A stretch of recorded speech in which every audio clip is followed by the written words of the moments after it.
Assalamualaikum, Shalom, salam sejahtera bagi kita semua. Om Swastiastu, Namo Buddhaya, salam kebajikan. Perkenalkan, nama saya Maria Yulianti Situmorang. Saya dari kelas Agribisnis A Palembang dengan nomor induk 05011 382126 Pada kesempatan kali ini saya akan menjelaskan suatu kasus dari Indonesia yang memiliki keterkaitan dengan materi Pancasila, yaitu nilai-nilai Pancasila. Selamat menyaksikan.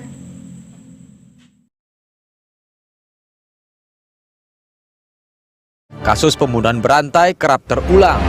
Pada tahun 2008 silam, polisi menangkap Ferry Idham Heriansyah alias Rian Jombang yang membunuh 11 orang korbannya di sejumlah tempat yang berbeda. Rian membunuh dengan motif sakit hati. Jasad para korban dikubur di belakang rumah keluarganya. Babe ditangkap karena melakukan pembunuhan berantai dan juga kekerasan seksual pada anak laki-laki di bawah umur.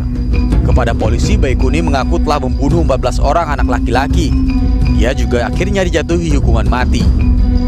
Ada juga nama Siswanto alias Robot Gedek yang juga melakukan pembunuhan terhadap 12 orang anak-anak.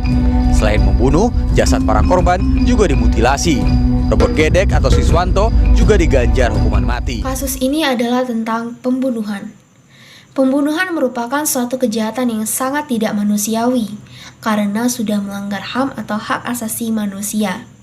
Dan sebagai manusia seharusnya kita saling menghargai, menghormati, dan saling toleransi sebagai makhluk ciptaan Tuhan.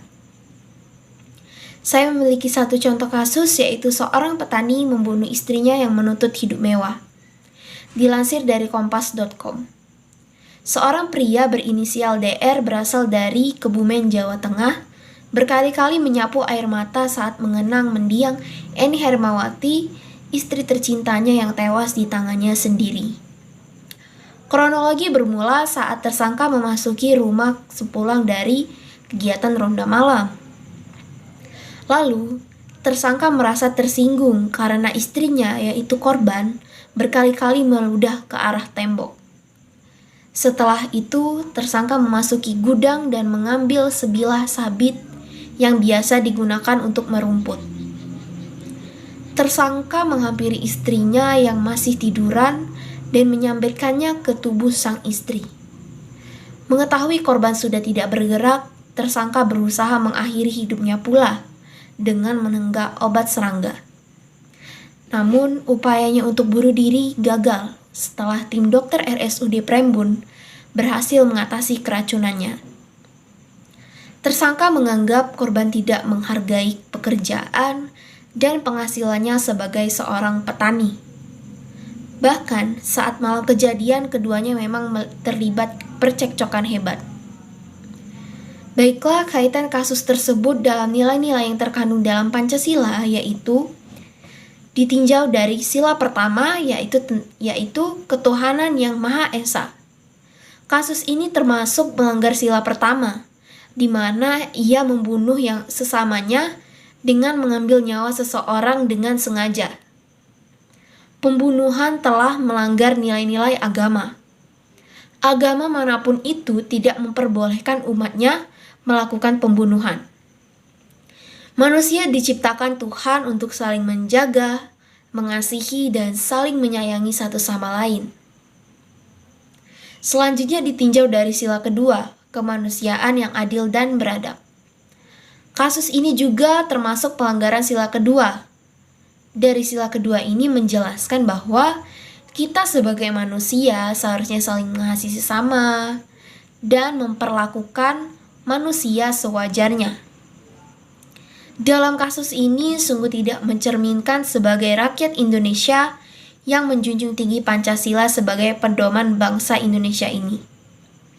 Sesama rakyat Indonesia seharusnya kita mencerminkan Pancasila itu sendiri dalam kehidupan kita sehari-hari dengan cara saling menghargai, bukan dengan cara mengambil hak milik orang lain, yaitu membunuh, melakukan tindakan kekerasan yang tidak sewajarnya. Lalu kesimpulan dari keterkaitan kasus yang saya analisis ini, saya menarik kesimpulan bahwa masih maraknya kasus pembunuhan karena kurangnya kesadaran masyarakat akan nilai-nilai Pancasila.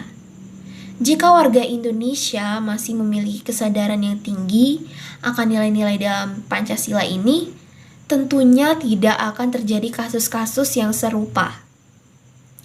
Karena dari keterkaitan teori yang saya ambil yaitu terkait tentang nilai-nilai sila pertama dan sila kedua, kasus ini menunjukkan pelanggaran akan sila-sila tersebut. Karena tidak termuat dalam nilai-nilai Pancasila tersebut yang mengizinkan kita untuk membunuh atau mencabut nyawa orang lain. Demikianlah contoh kasus dan keterkaitannya dengan materi Pancasila yaitu nilai-nilai Pancasila. Saya mohon maaf jika ada salah kata. Atas perhatiannya saya ucapkan terima kasih.